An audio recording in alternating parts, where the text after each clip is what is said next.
From textbook to kitchen, or out of the clinic and onto your table, we are talking about living better and longer after cancer by following a plant-based eating pattern. Now, please don't let the words plant-based freak you out, lead you a place of fear or frustration, or give me the inevitable eye roll. The broad-based definition of plant-based eating does not mean being vegan or vegetarian. And a plant-based diet actually does include eating foods from animals. The definition of plant-based eating means getting about 2/3 of your foods from plants, which includes fruits, vegetables, grains, and beans, and about 1/3 of your foods from animal-based foods, such as fish, poultry, dairy, and lean red meats. Plant-based diets have been shown to help minimize the risk of getting a new cancer, help minimize the risk of cancer recurrence, as well as protecting us all against the other big human diseases, including heart disease, diabetes, and stroke. In this episode of the Recovery Room podcast, we are talking with an expert oncology dietitian. She'll tell us again exactly what plant-based means, why it helps, what it helps, where to go in the grocery store, what does it do to improve your health, and what does it look like on your plate? And ultimately, the best ways to prepare these foods and how to make lasting change over time. She'll also give us general easy tips and her favorite eating after cancer website. This is the Recovery Room podcast discussing all things cancer and cancer recovery.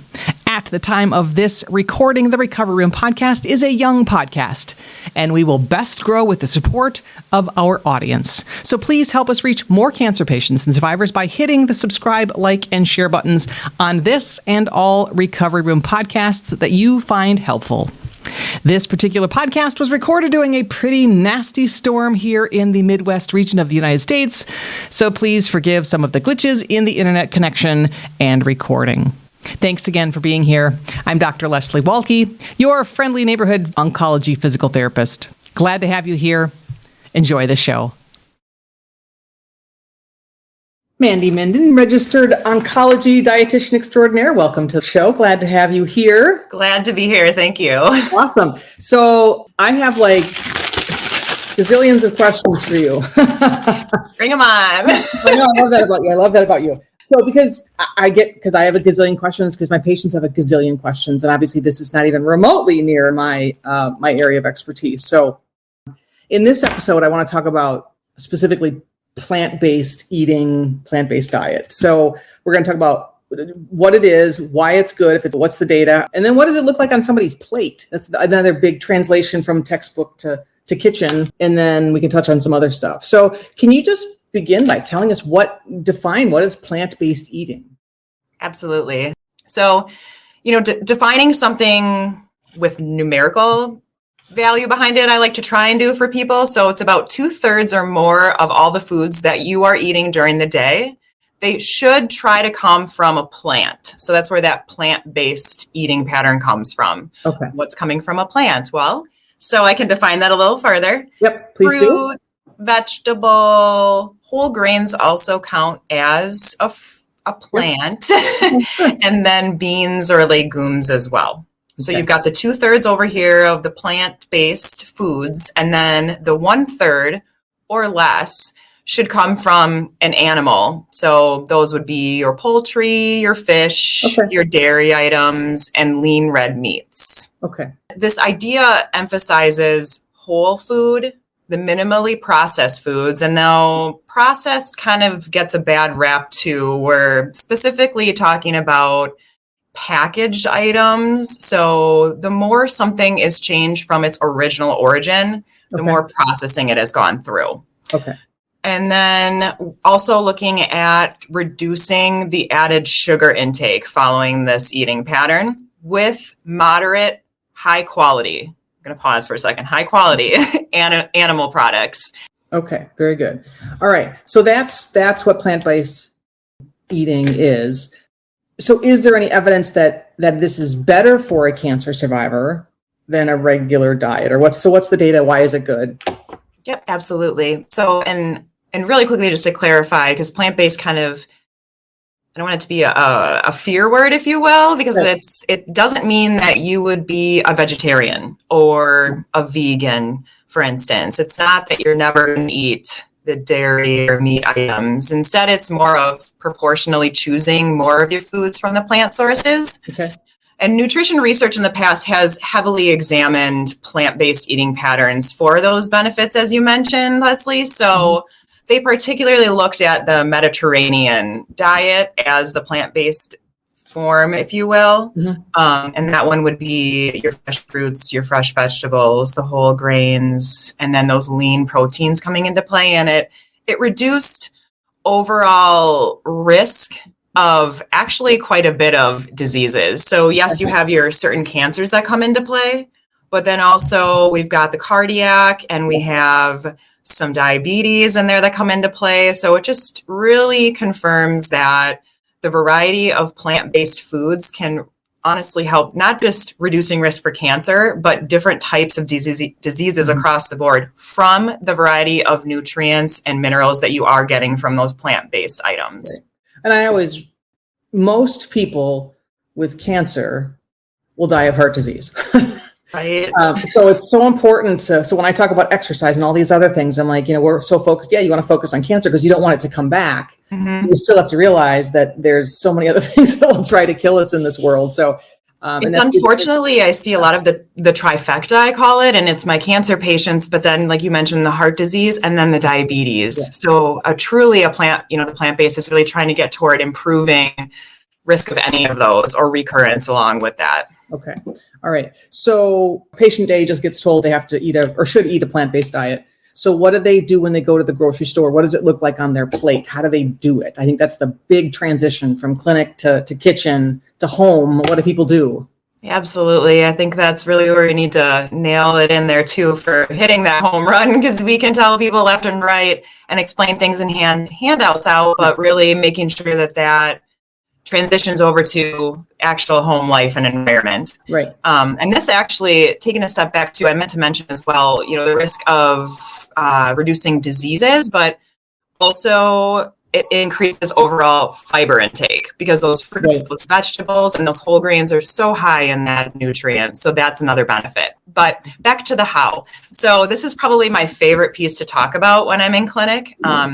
Really, patients just like to keep it simple as well as myself. So I always tell them to start small because people always want to jump 100% in, make a change. It's black and white. I'm going to do it, Mandy. And I'm like, let's baby step it. There's nothing wrong with baby steps. That's success too. So I think a great way to begin would be, looking at one meal.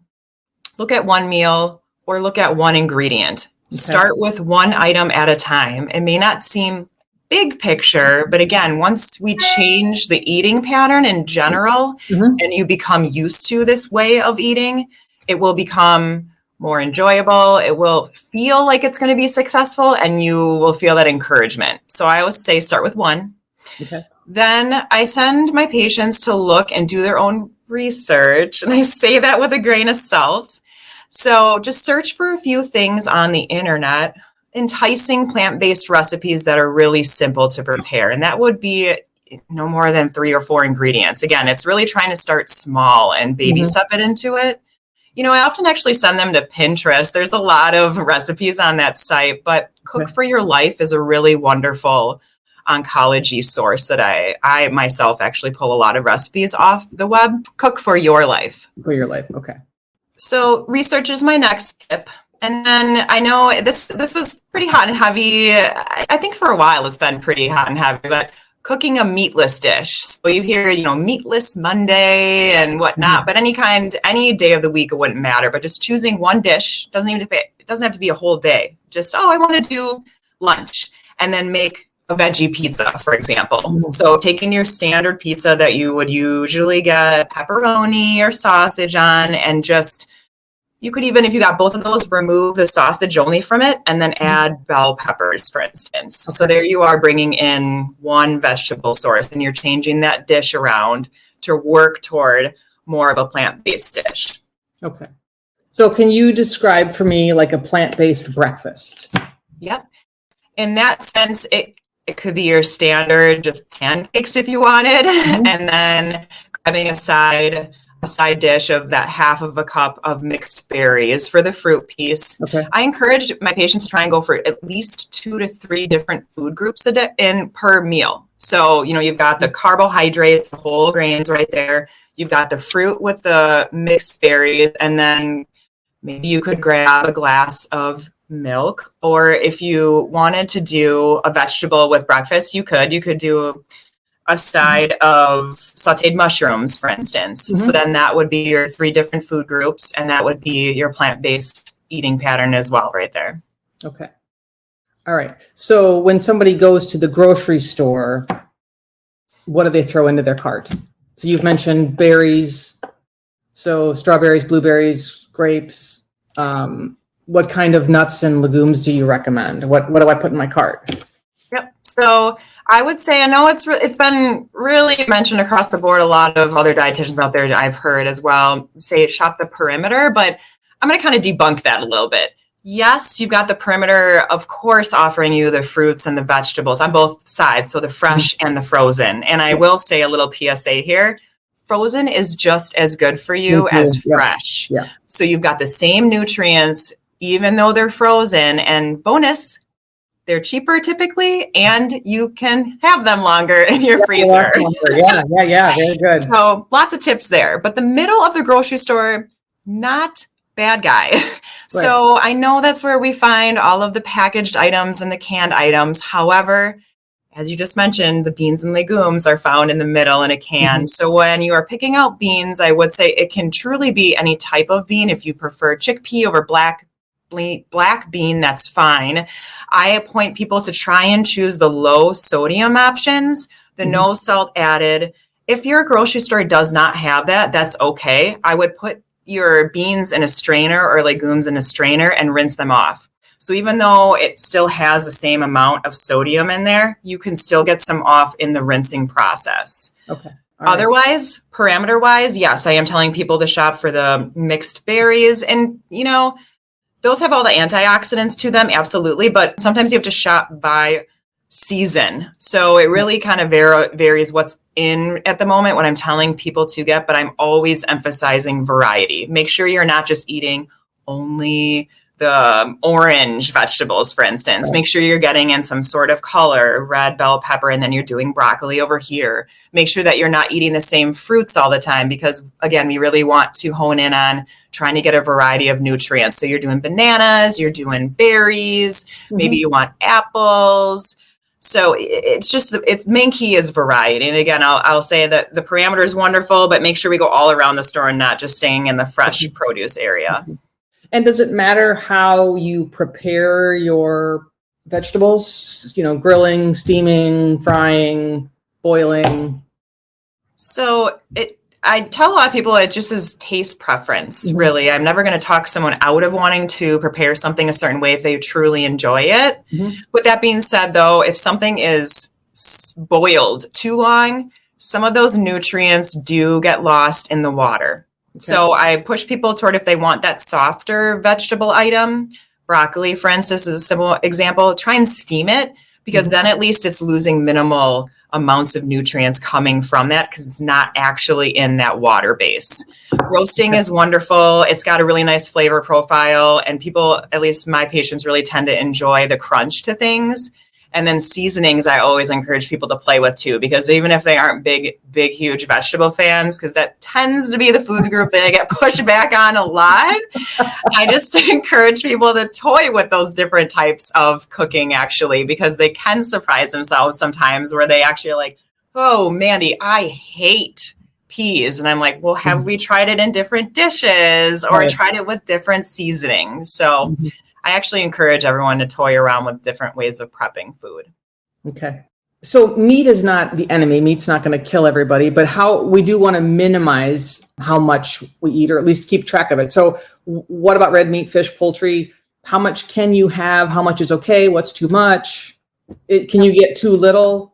Tell us about that. Absolutely. So first, I always say, let's start with changing the way we think about meat. So it's not about Never, right? I don't like using the word avoid and, Right. banishing anything. So it's more about thinking smaller amounts of the red meat, basically it's about how to do it, right? So change the meat from the center of our dish to a side dish instead. Okay. So that'll help change the sizing of how much portions we're eating.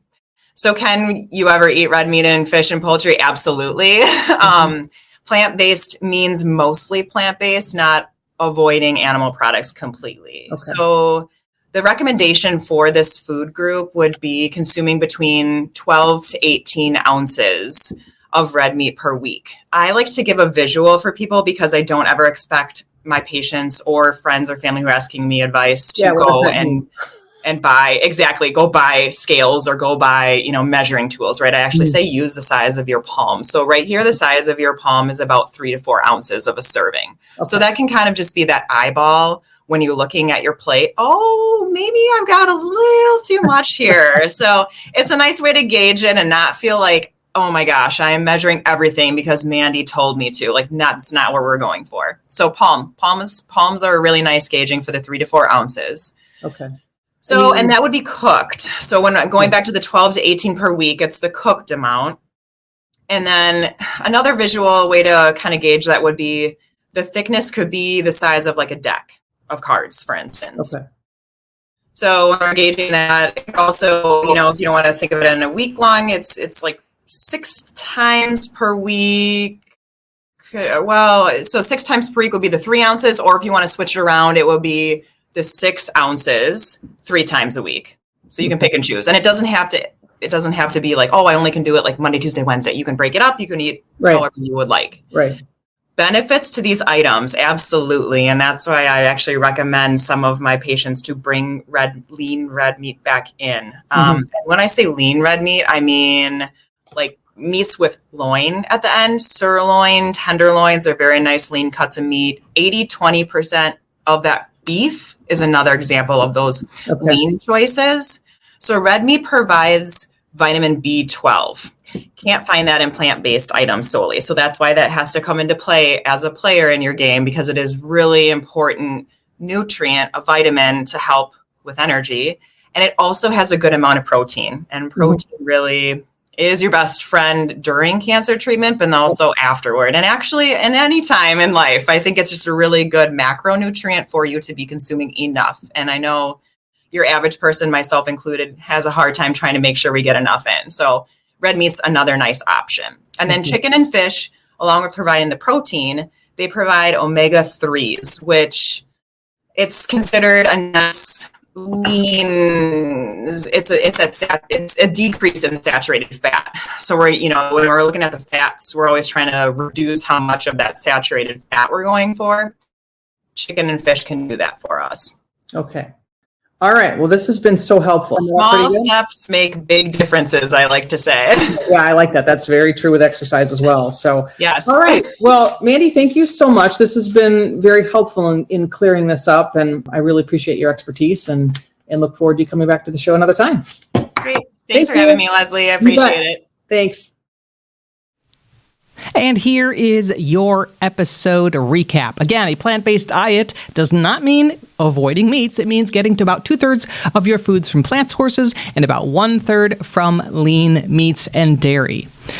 The variety of nutrients and minerals in a plant-based diet has been shown to help minimize cancer recurrence, help decrease the risk of a new cancer, as well as protect us from heart disease, stroke, obesity, and diabetes. Remember, baby steps are steps, and any change in the positive direction will yield health results. You don't have to be perfect. The changes you make need to be gradual and enjoyable to be sustainable. And remember, the palm of your hand is a great way to measure one serving size of meats. Mandy's favorite eating and cooking after cancer website is cookforyourlife.org. I will have the link in the show notes. And remember that fresh and frozen fruits and vegetables have similar health benefits. And also conventionally grown and organically grown foods also have similar health benefits. So feel free to buy what is best for you and your pocketbook.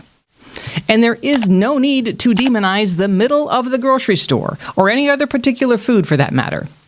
Any food is okay occasionally. Remember, it's an overall pattern of eating over time that will affect your health, not the occasional ice cream cone or cookie. Thank you again for joining me in the Recovery Room podcast. Treat yourself like you are the most important person on this planet because you are, and exercise like your life depends on it because it does. I look forward to seeing you again soon. Bye.